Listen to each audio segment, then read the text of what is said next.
Hi, I'm Scott Kirzner, Innovation Economy columnist for the Boston Globe. There are some differences in the ways that various states choose to enforce the non-compete agreements that employees often sign, which are intended to keep them from job hopping too much from one company to another. Matt Marx is a researcher at Harvard Business School who's been looking at the impact that non-compete agreements have, and this video is from a conversation he had with Bijant Sabet, a venture capitalist and blogger at Spark Capital. Spark has been trying to get rid of non-compete agreements here in Massachusetts. I'm studying at Harvard Business School, working on my doctorate. Before that, I was active in the voice recognition industry for about a decade. And I had an interesting experience because I worked at two different startups, one that was here in Boston and then one in Silicon Valley. And the way that non-competes came up is that the first startup, the one in Boston, I had signed a non-compete which is strongly enforced in Massachusetts. And because I had fairly specialized technical skills, it's not like a C++ programmer where you could join hundreds of different companies. Pretty much anyone else that would want to hire me would be a direct competitor to that first startup. So when I was looking around, I was contacted by a company in California. And at first I thought, oh, well, I can't join another speech recognition company. But it was pointed out to me that in California, non-competes signed anywhere are not enforced. So the only other speech recognition company I could join would be one in California or one of the states that doesn't enforce non-competes. So I ended up in California, and that made me wonder whether other people had a similar experience, and whether California was an attractive place to go as an individual, because there was this career flexibility and this notion that you could change jobs at any time, you weren't locked into a single company. So that's what got me started. And so the first round of our research, we tried looking at inventors, people who had filed patents, and seeing whether there were more people moving from Massachusetts to California or vice versa. And we found out there were. But whenever we would show that to somebody, they would say, well, is it the non-competes or is it the weather?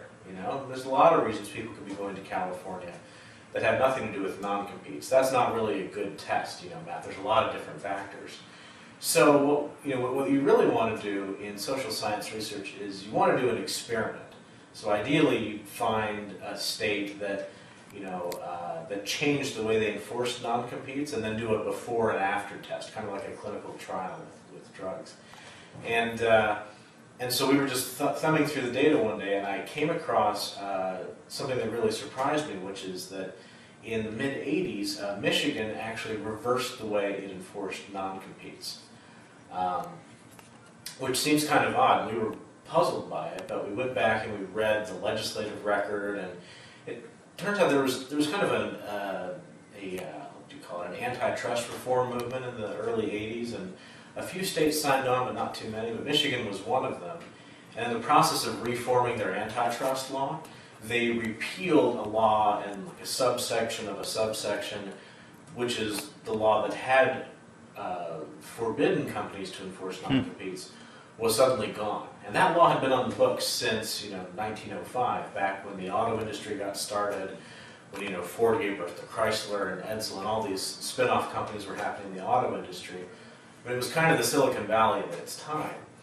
And so from 05 to 85, Michigan did not allow companies to enforce non-competes. And if you look at the history of the auto industry, you'll see that there are a ton of these, what people call spin-offs.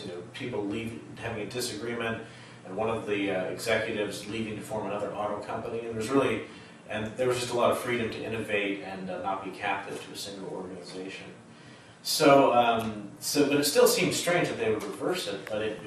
And so we actually called some lawyers who were active in Michigan back in the 1980s. And they said, I should have the quotes here, they said, it was no one lobbied for this, we kind of backed into it, it was accidental. And when we realized the law was changed, the word got out to the other lawyers, hey, we can go start enforcing non-competes.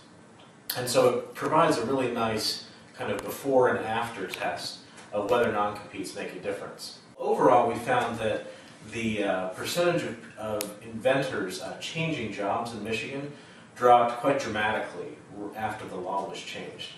In fact, we see about a 20% drop in the mobility of inventors between, in job hopping. And additionally, we looked at what we call technical specialists. This is people who are, not the C++ programmers, not the, not people doing, XML, but folks with very narrow skill, like a nanotech engineer, or in my case, a speech recognition user interface designer. People whose, employment opportunities are going to be fairly limited to direct competitors of their current employer.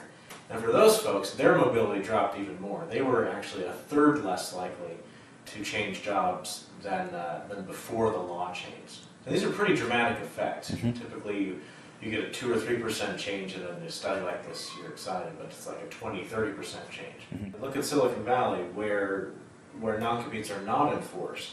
I mean, if you believed that having non-competes is essential to forming a business, then no one in their right mind would really start a company in Silicon Valley. Yet we see tremendous entrepreneurship there. We see large companies relocating to California. Novartis, for example, opened a major R&D facility in La Jolla a few years ago, and we could have done that anywhere.